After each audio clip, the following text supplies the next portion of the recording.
this country and in Europe from the 1840s onwards. Now, to a very large extent, the United States of America, the way you understand your own country now, is the product of their political response to a sequence of financial crises beginning from the 1840s.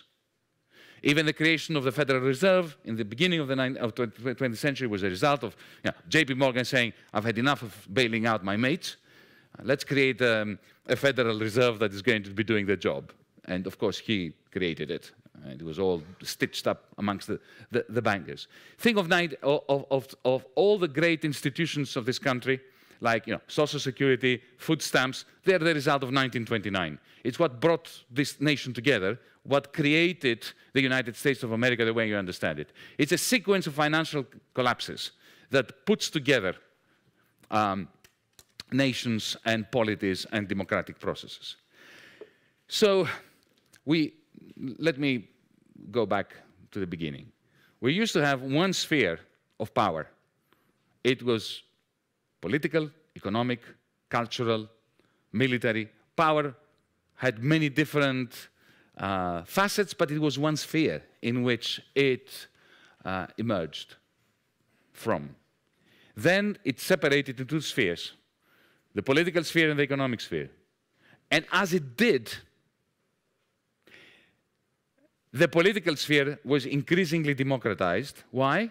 Because all the important decisions were moving to the economic sphere. So legitimacy, political legitimacy, and the capacity of the regime, of the system that we live in, to maintain itself and to be sustainable through the common belief amongst the people that this is a legitimate system, was based on democratization, of giving people the idea that they had control over their communities, the nation, their politics. But this democratization was only accepted by the proponents of liberalism to the extent that all the important decisions were migrating from the political sphere as the political sphere was democratized. Women understand that. It's like, the feminization of certain professions. When women moved into teaching, teaching lost its power. When they moved into health, in Greece now, a majority of judges are women. And you should see the judicial system collapsing. So it's a very, very similar process that we see. Power is migrating from the economic sphere to the political sphere, and the political sphere is democratized increasingly. Now, something fundamental happened beginning in this country in the 1970s. After the end of Bretton Woods, which was what? What was Bretton Woods? Let's not get complicated. It was the globalization of the New Deal. Roosevelt's New Deal in 1933, what was the basic idea? To put the financial genie, the banking genie, back into its bottle, to make banking boring, effectively to ban bankers from doing things that allow too much money to be created and too many bubbles to be built up, mobilizing idle savings, the idle savings of the richer members of society, and putting those idle savings, turning them into a force in the public interest, infrastructural works, public works, education, social security, and so on. That was the New Deal. In 1944, towards the end of the war, the New Dealers extended that New Deal internationally, as Europe was just a pile of ashes. Japan, you don't need me to explain what happened to Japan in 1945. So Bretton Woods, it was a magnificent system. Think about it. The United States officialdom in DC effectively designed a global capitalist system that was like a planned economy. You have fixed exchange rates, 4% interest rates forever, 20 years of 4% interest rates, no ups and downs. It was maybe plus or minus 0.1%. So you knew what your mortgage rate would be in the next 20 years. You knew if you wanted to change dollars for British pounds, you knew how many pounds you would get. You would get the same quantity year in, year out. So it was a world which was a nightmare for financiers. And of course, that was by design. Did you know that in the Bretton Woods Conference in New Hampshire in 1944, Roosevelt imposed one single rule on his own, The rest he left to his minions. There were representatives from 100 different countries. Most of them already, they were not even liberated yet. They were under occupation because it was 1944. The Second World War had not ended. Experts, diplomats, politicians, and so on. One species of humanity was banned from entering the Washington Hotel. Bankers. A whole monetary global system was created on condition that bankers would not be part of it. Yeah, interesting. You know, if anybody proposed this today, they would immediately be branded as raving communist lunatics. This was Bretton Woods, 1944.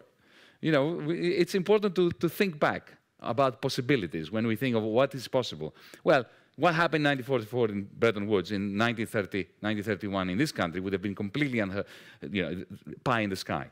So anyway, but that system collapsed towards the end of the 1960s, officially 15th of August 1971, with Nixon's announcement that it's kaput, it's finished. I'm not going to go into this, but what happened after that was a very interesting, fascinating reversal in the flow of trade and money around the world. Before the collapse of Bretton Woods, what was happening was this. This is how Bretton Woods was designed. America was a surplus country. The country with surpluses, with profits, especially after the Second World War, was the only creditor country, the only country that had the surpluses, financial surpluses, surpluses of goods, a net exporter. And what the United States administration did as part of Bretton Woods was to say, okay, the only way of preventing a return of the Great Depression to this land by 1949, they were very worried about 1949 because it was 1929 plus 20. The only way of preventing it is to make sure that, okay, number one, we convert all the factories from military production to civilian production, producing white goods instead of tanks and bullets, producing cars instead of aircraft carriers. Right, but that's not enough, because those factories during the war economy were so productive in this country that they were capable of producing so many washing machines, tractors, and cars that Americans would simply not have enough use for them. So the only way of preventing the Great Depression from returning was by selling them to the Europeans. But the Europeans didn't have money. So New Dealers, being very practical people, said, we'll give them the money. It's what's called the Marshall Aid Plan.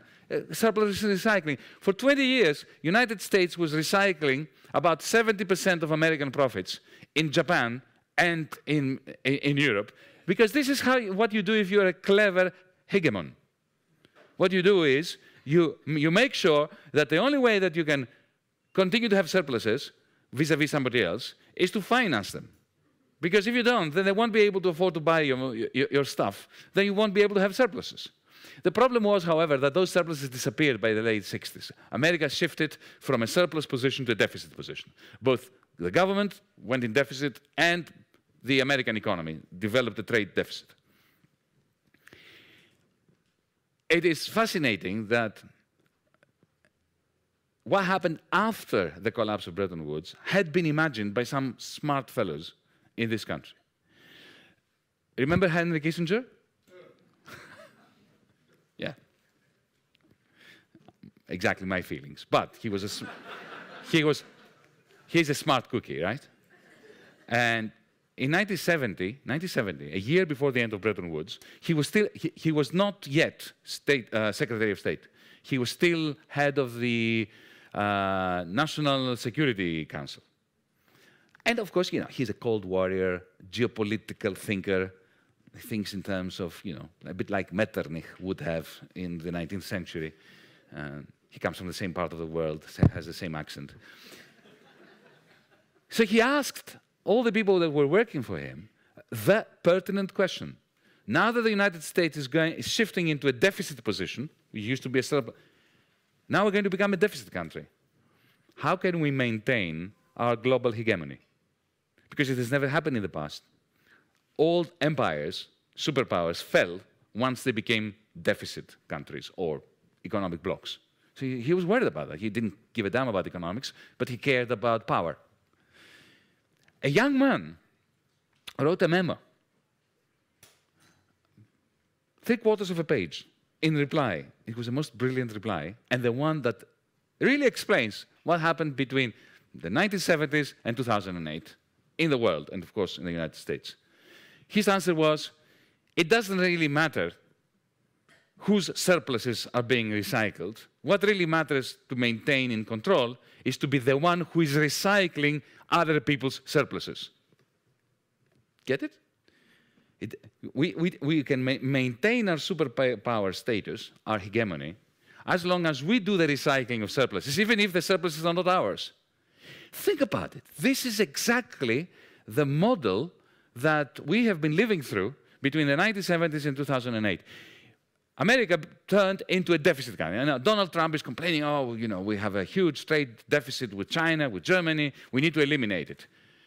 Either he's completely unschooled, or he's lying, or both. I added a third option. Because, look, I mean, the globalization would not have happened without the American deficits. The American trade deficit operated like a gigantic vacuum cleaner that was sucking into this country the net exports of Germany, of Holland, of France, of Japan, and later, of course, of China, keeping those factories going at full blast. And this deficit kept increasing.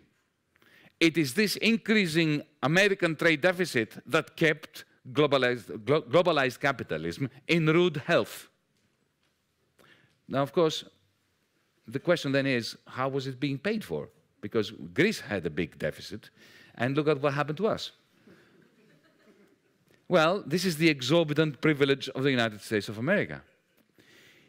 At the very same time that the trade deficit was expanding, the rest of the world was sending to this country 70% of all profits the Germans made, the Dutch made, the Japanese made, and the Chinese are making. 70% of global profits were coming into Wall Street, seeking higher returns, being used to purchase US Treasury bills, you know, American government debt.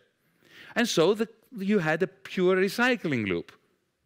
So recycling was discovered by this young man, whose name, by the way, is Paul Volcker, who then became the chairman of the Fed. And who, just a week before he assumed the position of chairman of the Fed, in a lecture he gave at the University of Warwick in England, he said, this is the time when a controlled disintegration of the world economy is in the interest of the United States of America, verbatim. I've learned this off by heart because it's so exciting. The controlled disintegration of the world economy, so that's what he meant. So you had this amazing system where you have increasing imbalances globally, America growing its deficits, Germany and Japan and then China growing its surpluses. When we increase our deficit, we are creating an imbalance. When somebody else is increasing their surplus, that's an imbalance. And globalization was based on this. Financialization. What's financialization? Why was Wall Street allowed to go crazy? Why were all the checks and balances that the new dealers introduced and Bretton Woods introduced, why did they go to the dogs? Why did Larry Summers, I believe he's got some connection with this place, why was he allowed to commit a crime against logic and humanity, to unleash the Wall Street bankers from their shackles, the result being 2008? The answer is because without unleashing the Wall Street bankers, it was impossible to close that loop. The only way you could have this model of the world economy where the United States deficit was keeping the rest of globalization going, with the rest of the world sending its surpluses into Wall Street, for Wall Street to close the loop and pay for the deficit, was to let the Wall Street bankers do as they pleased. And when you do let the Wall Street bankers do as they please, you know what they do? You give a banker a few billion every day for 5 minutes. Just park 5 billion with a banker for 5 minutes every day.